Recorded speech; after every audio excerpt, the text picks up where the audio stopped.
Good morning and welcome to the RVW webcast that we're about to commence. Pleasure to have people on with us from around the world. We're in the West Coast, obviously, but we have East Coast, we have Europe, we have Israel, we have around the world. It's an honor to have friends and associates and affiliates on with us for this very important presentation.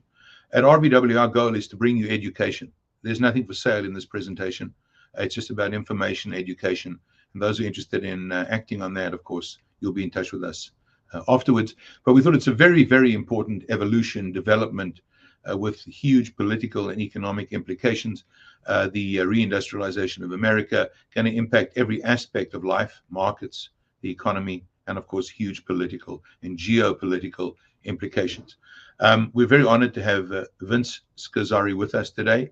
Vince will introduce himself, but just know he is a senior man at one of our major fund providers, considered to be an expert in the field, and he's going to bring us up to date on what reindustrialization means and what we can look for in terms of the impacts that I alluded to earlier. I thought it would be cool just to start off with a chat GPT definition of what reindustrialization is, so at least we have a framework for the conversation. And here is the AI definition of reindustrialization. It says the reindustrialization of America refers to strategic policies and efforts to revive and strengthen the U.S. industrial sector, reversing decades of onshoring and deindustrialization. The process is reshaping national policy, economic landscapes, and investment opportunities. So there you go. Vince, you have a big job ahead of you, and we're very anxious to hear your words of wisdom. I'll be back with you at the end of your presentation, and we can have a chat about some of the points that we and many of our clients are wanting us to discuss with you. So over to you. Thank you for giving us your time, your focus, and we look forward to learning from you. Thank you. Great. Thank you, Selwyn, for the introduction, and hello, everybody. Thanks for taking the time. As Selwyn mentioned, my name is Vince Scozzari, and I'm the head of product strategy at Richard Bernstein Advisors, RBA. So just a little bit of background about the firm. RBA was founded over 15 years ago by Rich Bernstein. Prior to founding RBA, he was the chief investment strategist at Merrill Lynch, and then even prior to that, he was the chief quantitative strategist at Merrill Lynch. So his career path sort of gives you an idea of kind of our investment philosophy at RBA and what types of strategies we offer.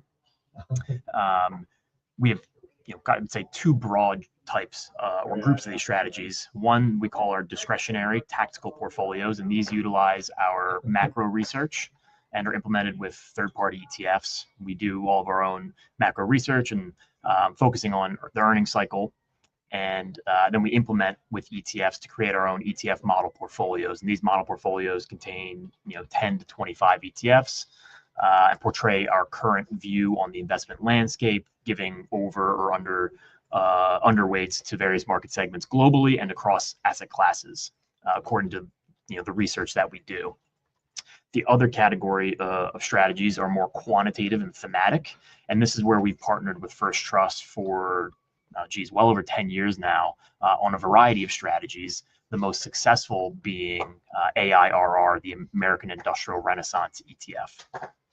So today I can walk you through kind of our philosophy behind the American Industrial Renaissance, the theme, and then kind of get into the ETF and how we manage that ETF on an ongoing basis. At the end, I'll bring Selwyn back in and we'll answer any questions you may have.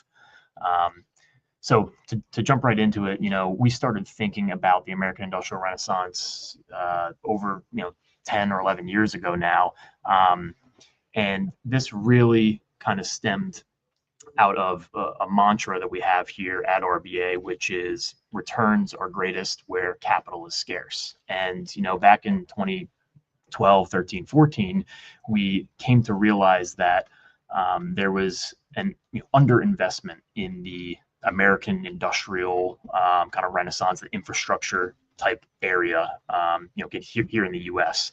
And that was largely driven by the expansion of globalization, right? As globalization expanded really from kind of the early 90s NAFTA onward, we saw borders opening and the suppliers kind of being more accessible around the globe. And so what happened? A lot of those manufacturing jobs, went offshore to, whether it's China or India, Eastern Europe, Latin America, wherever it might have been, because capital and labor was cheaper there. So, efficient flow of goods and labor. And that was a trend we had seen kind of over, the better part of, call it 20 years. And, in the early 2010s, 2011, 2012, we had kind of seen this dearth of the industrial sector here in the U.S., the manufacturing sector here in the U.S. And that kind of led us to believe maybe there's an opportunity here. And we started to tackle, what does that opportunity look like? How can we, invest in the onshoring and reshoring, or, really kind of the issues that might arise, like national security, by not having a lot of supply chains here in America. And Rich likes to use the example, many years ago, GE actually had kind of seen this issue and tried to bring a lot of their supply chain back onshore because it was, too risky for them to have a lot of the supply chain, the different manufacturers and pieces and assembly, everything in wherever it might have been, not in the U.S. And so they began to bring it back onshore. And that was kind of the beginning of what we thought, maybe there's something to this. Maybe there are risks associated with it, whether it is national security, whether it's supply chain issues, so on and so forth. And so we created this strategy, and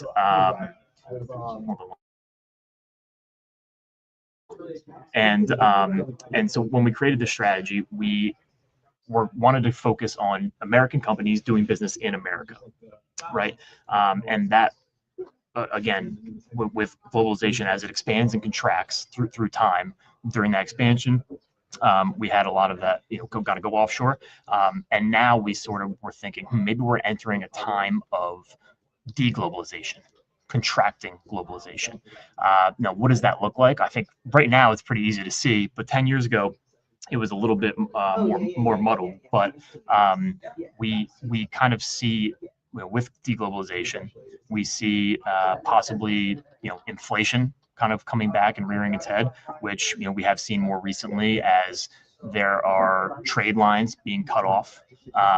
We have, inflation in prices because we don't have as many suppliers, and it's supply demand, kind of econ 101, with fewer suppliers, prices going up.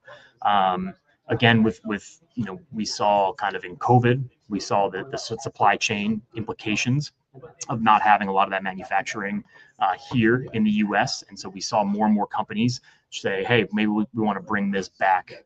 Oh, I'm sorry, I didn't realize I don't have my slides up. Give me 1 second here.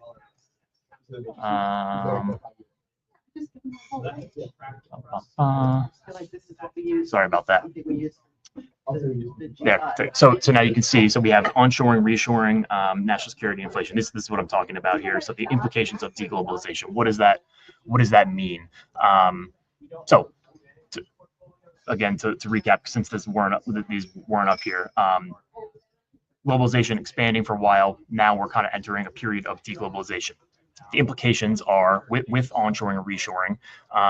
There are some national security risks. We see inflation, and these are kind of the themes that we think will benefit a lot of these small and mid-cap industrial companies here in the U.S. doing business in the U.S. And these are companies that are building out the infrastructure, roads, bridges, tunnels, building out data centers, helping to expand the electrical grid.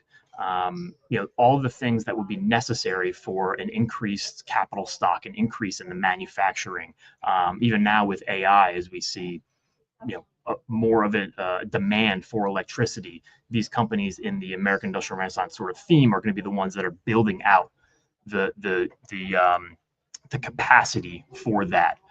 And so that's kind of the idea of what we're getting at here, and how deglobalization can bring that, to life. So, we were fairly early on it, but now I think we're seeing a lot more, both politically, but also, economically. You have, Morgan Stanley report from last year, believing that reindustrialization is, an opportunity kind of in the long run. And I will point out, I mentioned, kind of politics there briefly.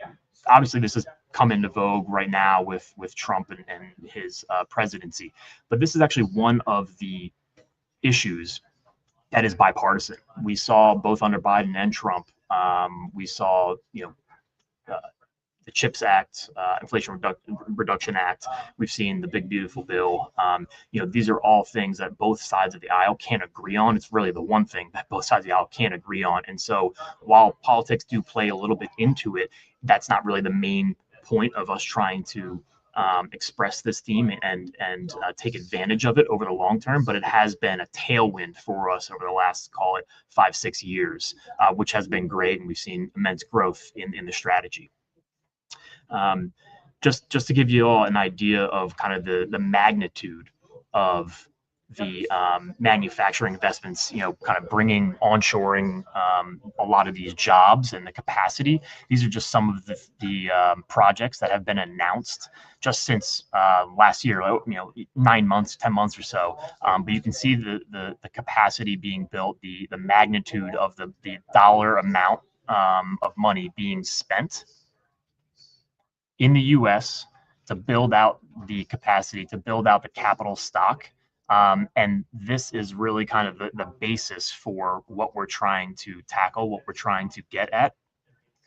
If this this cannot happen with our current manufacturing industry. And so the American Industrial Renaissance is really investing in the picks and the axes, in the gold rush, right? We're investing in the tools and the foundation of kind of what the down the line would be the gold rush, whether you think that's going to be AI or crypto or whatever it might be. These are kind of going to be the data centers, the electrical grid, the manufacturing plants, the folks kind of building those out.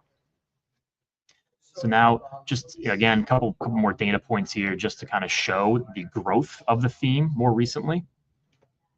So we have, just jobs announced in the manufacturing sector. You can see quite a large uptrend there, pure number of jobs just in the U.S. manufacturing sector coming back to the U.S.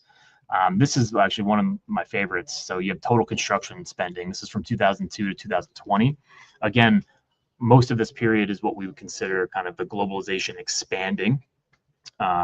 Friendly trade, largely not so much geopolitical tension amongst countries.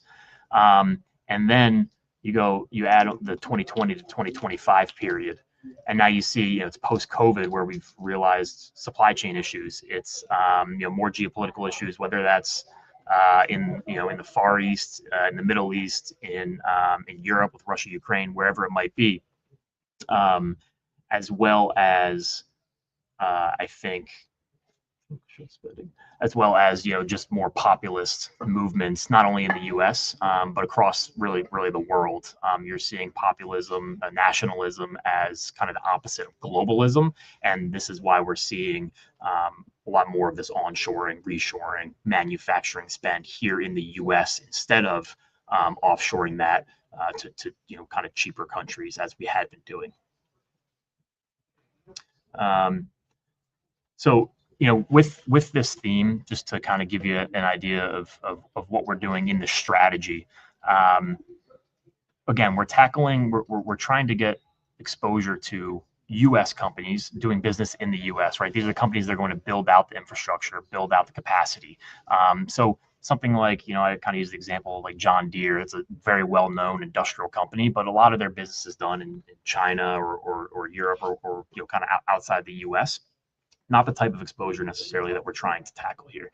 What we're really trying to get a hold of is the smaller cap companies that are more pure play U.S. Manufacturing, located around the country, whether it's in the Midwest or the Rust Belt, or now some states in the South that are really focused on U.S. infrastructure build out. So how do we do that? Well, we start kind of Russell 2500, small mid cap companies, and then we narrow down to industrial companies. Largely industrial companies focused on infrastructure and manufacturing, transportation, kind of related services in that ecosystem that would kind of lend itself to this sort of renaissance. versus, industrial is a very broad sector, not anything like professional services or HR, which is kind of included in industrials, but we're removing those for the purposes of this methodology. We also, again, kind of trying to encapsulate the entire ecosystem. We have a small exposure to community banks. And these are banks, small cap banks that are located, again, in kind of the manufacturing regions around the U.S. that their primary forms of business are to lend to and fund the businesses of these industrial companies. So, if a small cap company needs a loan or needs funding for a project or CapEx or whatever it might be, these are going to be the banks that are giving them that money to expand. And that's a small percentage of the portfolio, 10% or less, but that is again a kind of a crucial part of the ecosystem of what we're trying to get exposure to here. Now, I think the most important piece is what I've mentioned a few times here: derive majority of revenues from the U.S. Greater than or equal to 75%. So the majority of these companies, the majority of the revenues from these companies is going to be from the U.S. These are U.S. companies doing business in the U.S., building out the infrastructure here in the U.S. We think that is crucial. That's really kind of the differentiator when it comes to this strategy versus others that you might have heard of out there, other ETFs or just kind of broader industrial type exposures. This is going to be a very deliberate way to get at the U.S. exposure. Now, pair that with a positive mean 12-month forward interest earnings estimate. It's a long way of saying over the next 12 months, are these companies going to be making money or losing money? If they're making money, that's great. That we want to possibly include them in the strategy. It's sort of a bare bones quality check, looking out over the next 12 months. We want these companies making money. I always say this isn't these aren't tech companies that can lose money for 10 years and still have great premiums. These are companies that really need to be investing and making money over the next 12 months. They are very cyclical. So again, this is sort of a quality check for this screen. And from there, that's, I don't know, that probably gives us 80 to 100 companies. And then we run that through a quantitative sort of construction process, an optimization process. And that gives us our final portfolio of about 50 securities, risk weighted, minimizing stock specific risk. And that is the portfolio. And so, I think that there's a few things to say about this portfolio. One is, a lot of these companies are ones you've never heard of. And we actually think that's a great thing, right? These are really kind of the backbone of the U.S. Infrastructure sort of ecosystem that, because they are kind of doing the nitty gritty, they're creating, ball bearings and electrical components and like things you don't really think of on a day-to-day basis, but really are crucial. It really are crucial for, kind of the building out of the infrastructure.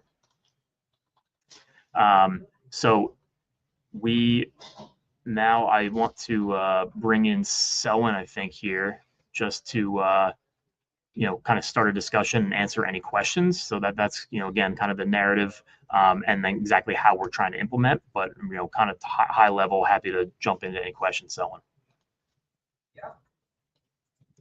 It looks like can you hear me, by the way? Can you just nod if you can hear me? Now we can. Yeah, you were on mute for okay. Okay, good. Thank you. Thanks for that presentation. We certainly need to get in the weeds, and that's helpful. I want to now back up a little bit, get the 10,000-foot view from you if you can. First of all, what are the industries that are specifically going to be affected? I'd like you really to deal with where this development is really going, the major sectors. All of us are very interested in the inflationary effects and how you think that's likely to work. And specifically, where is the labor coming from to support this reindustrialization if we're already in labor shortage? Keep in mind that we have a tremendous clampdown on foreign labor that used to be available, and now with the block of immigration to this country. So we're concerned, certainly at RVW, we're concerned about those issues. First of all, we're very interested in what are the areas, what are the areas of the economy that are most likely to be affected by reindustrialization? Are there any geographic areas that are likely to be more attractive or less attractive for development, and why? And then inflation, particularly the labor shortage, and of course, hovering over all of this is retribution. Retribution is huge. If we start cutting off people from access to our markets, then we might find ourselves cut off as well. And so that's the kind of macro stuff that we would very much love to have your input on in whatever order you feel like dealing with it. Yeah. So, I mean, as far as sort of the specific, I guess, industries that could be targeted, that's an interesting point. It shifts through time. We've found in our strategy. And right now, what we're seeing is a lot of construction, engineering, data center build out, electrical grid build out. These are sort of the industries that I think are the most impacted by the current landscape, right? That is some of the kind of the political issues, but also, really the AI hype right now. So I think that as far as the main industries impacted and focused on in the American Industrial Renaissance, that's kind of what we're seeing right now. As far as labor, yeah, I mean, you're exactly right. Some of the labor shortages and the impacts of kind of downstream impacts for inflation there. That's sort of the theme behind deglobalization. Really, at the end of the day, we're all losers in deglobalization. No one really wins. It's just who's going to win or lose the most. We think that as a whole, the U.S. economy is going to be impacted by deglobalization, by labor shortages, by all these sorts of things. Specifically, these, the American Industrial Renaissance, kind of the smaller cap industrial infrastructure type sectors are going to be impacted the least, we believe, because they're actually going to be the catalyst for change over the long term. So over the next 1 year, 2 years, yes, broadly the U.S. economy, whether it's tariffs or labor or whatever it might be, is going to be impacted. But because we do need to change and evolve as an economy, we believe that these are going to be the companies that are going to change that for the next 3, 5, 10 years. So they are set up for success over the longer term. Does that make sense? Does that answer? Yeah. Thank you. That's very interesting. You said we're all going to be losers, and I'm reminded of the classic Adam Smith concept, the economist who was around probably 100 years ago or so. Maybe off with my number of years, but I'm not off with this. He described a functioning economy as having an invisible hand, where if each person took care of their own interests and exercised their own skills, that everybody would be better off. An invisible hand would come into the system and provide the greatest amount of goods and services to the largest number of people. And you think of it in a micro sense, and if the tailors do tailoring and the plumbers do plumbing and the lawyers do lawyering, everybody's going to be far better off, society will be better off than if the lawyers also decide to do their own plumbing and their own tailoring. So specialization, division of labor, the invisible hand, those are all key drivers of the prosperity that we've seen. And of course, deglobalization and reindustrialization is a countervailing force to all of those. So we should expect less efficiency. Of course, competing with that is the need to control your own destiny as a country and not find that in COVID you don't make the drugs that are necessary and so on. So you see this great clash between valid and important ideas, and we'll see how that all ends up.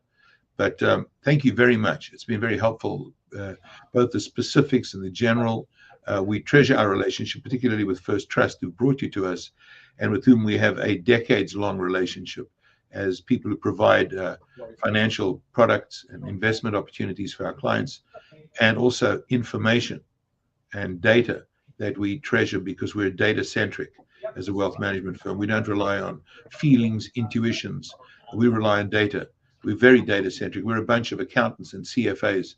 We're not, of the backslapping, opera, fundi, golfing crowd. We're hardworking number crunchers. And this kind of data is very helpful to us. So thank you very much. To all of you, thank you. It was a pleasure to have all of you on. The number was huge. And I hope this met your criteria and took a half hour of your day out and gave you something valuable and informative in exchange. Thanks, everybody. Have a good rest of the week. Thanks. Thanks, Owen. Thank you.